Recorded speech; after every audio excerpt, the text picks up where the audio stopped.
Hi Learn 11 class. Welcome to the final video of the time management lecture series. This lecture is going to cover just the remaining few slides of the time management lecture, and it should be very brief. There are some things I wanted to point out to you in your textbook, but also just really some key tips to helping you manage your time more effectively and to,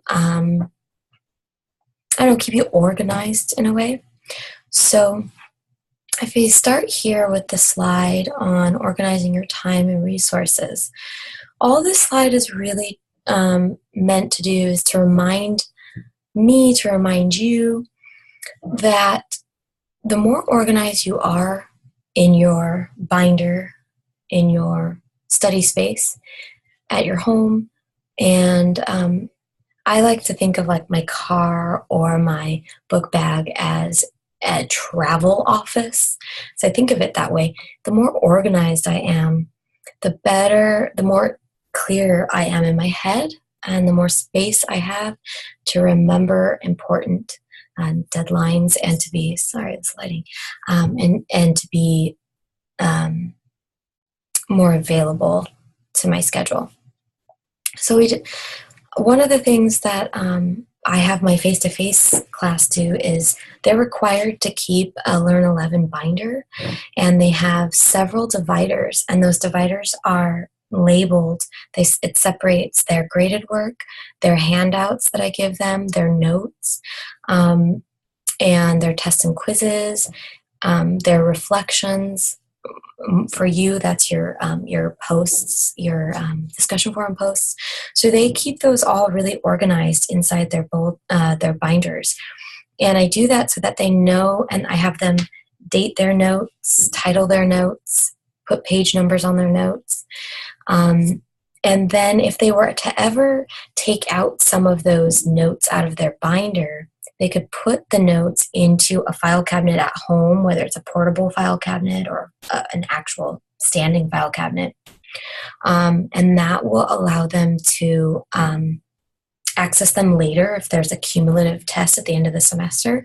But they also don't have to carry that stuff around with them every day. Another thing that I mentioned to them, and these things will come up again with note-taking, is to use carbon paper as a way of taking really good notes and then exchanging with other students in the classroom. You can buy carbon paper. Carbon paper is the paper that when you write, there's another sheet underneath, so you get two of them. And you can get those at like Office Depot or Staples. And students then can exchange their notes and share from each other's notes. You can keep one in your binder and one in your cabinet at home if you'd like. I don't know. Maybe you like to record keep. Another thing that I did as a college student was, for the textbooks that I was renting that I couldn't highlight in or write in, I used all different size Post-its. I still do. And I even have really, they're not here. Really small ones, okay? They make them in all different sizes. And I use those to write on, and I would put the Post-it right over where I would normally highlight, and I write my commentary there. And that way I could flip through the book and it was as if it was highlighted. So those are a couple of things that saved me time. I didn't have to go reread, something again because I didn't highlight or annotate. And it also... sorry, let me see. It also was good for me to keep as an organizational tool in my pencil bag, which is where we're moving next. I wanted to show you my pencil bag. Okay, I'm back. Just to show you how I keep my pencil bag. I have a very big one. I got this at Staples. And it has a pocket. I keep note cards in here and different colors of note cards. Okay. And then also, I believe there are, my USBs are also in that side pocket. And then inside, I'm opening the pencil bag now. You can, oh, sorry, I'm going to the lamp as if the lamp is the camera. I have a bunch of stuff in there, okay? I'm almost maxed. I have this little pouch that also came with this. And inside the smaller pocket, I've got, I don't know if you can see that, paper clips and really small clips, these like little small ones. I know it can be expensive for you guys because when you use paper clips on your papers and stuff, you might not get them returned to you, but you can always leave a note, a Post-it note on your essay and ask for those back. Here's some bigger binder clips. Inside this bag, I've got even bigger binder clips for bigger stacks of paper. Of course, I have my markers. I've got different color pens in case I need, blue, purple, black. You can even keep colored pencils in there. I've got, because I don't need so many different color highlighters, I've got yellow, but in my pencil bag in school, I would have had, several of them so that I could organize as I was reading anything. It's also good for calendars. What else do I have in here? I have whiteout. I have a mini stapler. This mini stapler I got for 99 cents at the 99-cent store. Let's see, yeah, whiteout is in there. I don't carry around extra staples because I have an office, but if I was going from class to class or studying at home and then taking my stuff to work to study or something like that, I would definitely would have extra staples. And then a hole puncher is good so that you can put things into your binders. And then Post-its. I keep those in my folder, but they're also good in here. In college, I kept them in my pencil bag. Different color, different sizes. I also wanted to mention that maybe it's just my organizational method, but I keep everything together. Like, if I have several papers, like loose papers, I don't like loose papers, period. That's how things get lost. That's how I forget. So I always attach papers together, and I use paper clips. I use a small clip. I use a big clip, but they are together. And if I have a loose paper, that is the death. I will definitely make an error.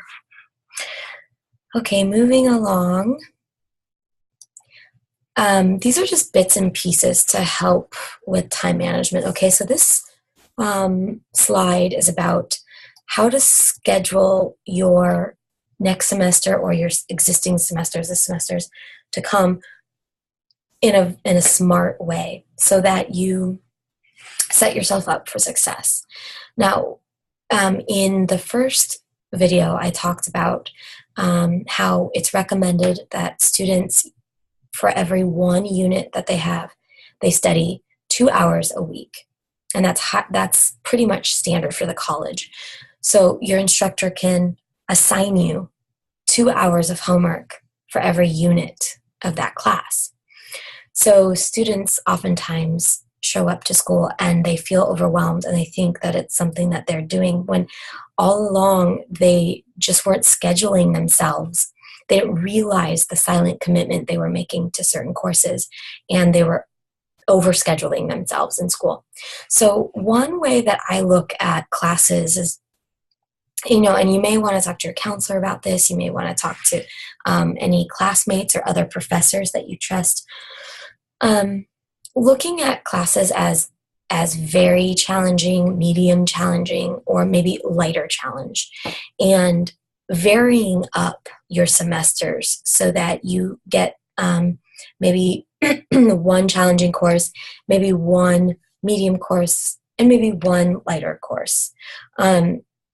So that where your energy goes, you can focus a lot of your energy, not in 3 challenging courses, but 1 at a time or 2 at a time. Or you could also schedule yourself classes that seem to go together or complement each other in some way versus two very separate courses. It might be helpful to do courses that you're using sort of the same types of study skills, maybe the same learning, the same types of information, so you can link information between what you're reading in English and what you're reading in journalism, and it'll help you remember the information better and learn it more deeply. And this will come up again when we talk about the brain and memory later on in the lecture series, with how linking past information with new information, or two streams of information, linking them together, finding the commonality between them helps us remember better and learn more deeply. Okay, on this slide, this is just my advice to you about something that we don't always keep in mind, and we need to get better at this as a community, as a society, I feel, is to learn how to slow down and stay really present with our experience. So I often recommend to students that just for planning reasons, to allow flexibility into their overall schedule, their long-term goal, that they add a semester to their plan just in case. That they allow that recognition that things may come up, I may not do as well as I'd hoped, and I may need to stay another semester. And that way, if something does come up, they don't feel pressed for time, or they don't feel disappointed at themselves that they were just, unable to ride the waves of life, that the things that life brings us sometimes. They didn't account for the flexibility. And your book talks about this as well, about flexibility and flow and slowing down, allowing for rest. Also, if you are taking, a lot of us will go, not all of us, but a lot of us will go in with our, with so much energy and so much motivation, and we will try and tackle a bunch of courses at once. I remember my first semester after I transferred to university, I was taking 15 units of university credit, and I never did that again until I was in grad school. It was required. But up to that point, once I transferred, I understood what full-time school meant, and I stayed right at the level that I could manage. And it did mean being there a little bit longer than some of the other people I transferred with, but that was okay because I knew what I could digest as a working student.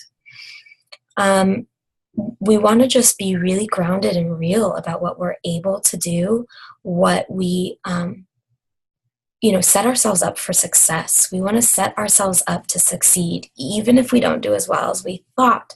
We want to, in the planning stages, be realistic about what we can handle. And when we think about coming down to this option of, do I rest or do I push really, really hard? And it's true that in life there are times to really run and sprint, and then there are other times to maybe walk and stretch. And then there are marathon times where we really need to conserve our energy, right? So we need to look at our semesters that way, that we can't sprint forever. We don't really want to marathon forever. There are times that we need to rest. And so I tend to think of I'll, in terms of procrastination or rest, something like that, I may tell myself, okay, well, I'll slow down as soon as I finish all of this, or I'll get to work as soon as I feel really rested up. And the truth is that we're always going to have busy schedules, and we're always going to need rest. So we don't want to wait for a later date to do the things that we need right now, because the truth is that what we do right now creates our future.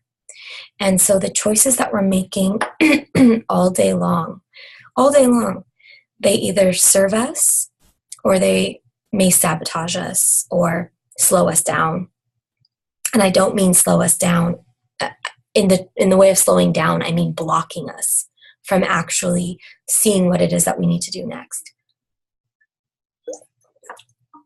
So as you're making choices between resting, downtime, or sprinting or marathoning, think about what you need in this moment. I wouldn't cash a future check when it comes to time, because we don't get time back. It's very precious. This slide is just a resource slide. This is not something that you'll be tested on. But if you're interested, this slide takes us to an NPR. I used to have it up here. An NPR podcast called Hidden Brain.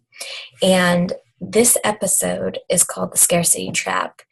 Why we keep digging when we're stuck in a hole. And it talks about whenever we feel that there's scarcity, like I don't have enough time, or I don't have enough money, or I don't have enough friends, or I don't have enough whatever it is, that when we're in that place, oftentimes all that we are looking for and all that we can see is more of what we don't have. And we sort of get into this cycle of panic and anxiety and short-term solutions, and that keeps us really stuck. So you can listen to that podcast if you would like. You can Google it. It's just a resource for you, and it's really enlightening. It's short. I think it's 20 minutes. I listen to it in my car when I'm driving. And one of the ways I think that we can sort of get out of that, I don't have enough time, I don't have enough money, I don't have enough energy, I don't have enough friends, all of that kind of thinking, because it is just sort of thinking. It doesn't necessarily mean it's reality. Although when we talk about money, many times we're saying, well, no, I don't have the money, it's not in my account. The reality of problem solving, we think there's no way to solve this problem, only in the short term and just solving it for right now and then in the next moment and then the next moment, thinking on our feet. But if we slow down and take a pause, we may see that we may be uncomfortable for quite a while, but there is probably a creative solution to getting out of the hole. And you always have teachers, you have counselors and people around you who are willing to help you slow down and take a look at that. So some of the, like in terms of attitude, we can take on the attitude of being grateful and really asking people for help, asking for what we need, asking ourselves for what we need. It's like, I need a nap. I'm really tired. Can I please take a nap? I know we have a lot to get done, but I would really, really like to take a nap, and then I think I'll have more energy to really focus. Something else is learning how to engage with the situation instead of avoiding it and just trying to put a lid on something that's going to explode later. Just really engaging with it and sort of getting curious about what's creative solutions and how did I get here, and if I were someone else, if I were I don't know. Sometimes I like to think of Oprah because I really like her. If I were Oprah, how would Oprah solve this problem? Or maybe someone more resourceful who isn't as wealthy or who doesn't seem to have, Oprah is how she is for a reason, but she worked her way where she got to. But maybe I have a mentor or a teacher and I can really ask how they did what they did, how they got to where they are now, and what are the creative solutions that they came up with. I really encourage all students to use their emotions as a compass for helping them check in and take a look at what needs attention, what's tender, what's coming up for them, and valuing those emotions as, as a compass, as a friend, letting us know that something's going on. Not that there's no such thing as bad feelings or good feelings. They're really just there for us to recognize what's happening under the surface. Then we can always look at consistent change, adopting a new habit that we consistently do every day. And we know that when we wake up in the morning, we know we're going to do that habit, and recognizing ourselves as consistent people with the ability to be where we need to be, feel what we need to feel in order to come through some kind of challenge to find the solution. And sometimes, as uncomfortable as it is, sometimes solutions to not having enough time and not having enough energy or money, whatever it is, sometimes a solution is to wait, is to sit back and be with that discomfort until we see things a little more clearly and there's an opportunity for us to really make a change, not just a short-term one, but a real change. And I see that with students sometimes when they're working at a job that isn't supporting them to come to school on time, or it doesn't complement their school schedule, and they have a really difficult time, but they don't have the financial savings or the ability in that moment to switch, to just find a new job for whatever reason. And so in counseling them, I oftentimes find myself being with them in that discomfort and letting them know it's uncomfortable for a little bit, but let's check back in a couple of weeks and see if anything has changed, if you have any new insights, if anything else has come up. So that is how we kind of deal with feeling like we don't have enough. Okay, and that also ties in with procrastination sometimes, when we just don't want to get started because we don't feel like we have enough time. All right.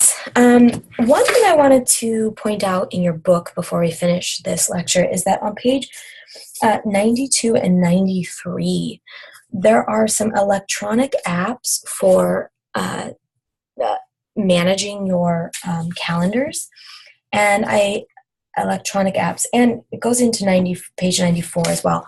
So I would take a look at that if you're not someone who wants to do paper calendars, and you need alarms and that type of thing. That's how I am. But I have several different kind of calendars. I have the calendar that you see in the back there, and that's just my monthly one for only work. I've got a monthly one at home. I've got a weekly one for work and a weekly one for personal stuff. And then I go into my daily each day and I go to my week, and then I look at the day and plan for the next day. So I am also following the same tools that you're using, and I learned those tools in college. Unfortunately, I didn't have a Learn 11 class, so I really had to get better at it in the career field, and that's where a lot of my mistakes have been made. So I'm a good resource for you. All right. So thank you so much for watching the entire lecture of the entire lecture series, but the entire lecture number 5 of this series. And I will be with you shortly next week or the week after. And so take care.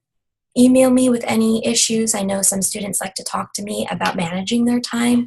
Even after the lecture, they like to individually come to me and have me look at their calendars, especially if time management is not their strong suit. And together we two minds, not just mine, not just the students, but together we come up with a plan, and we try different methods sometimes so that we see what fits right for them. All right, I've gone on way too long, so take care. See you next time. Bye-bye.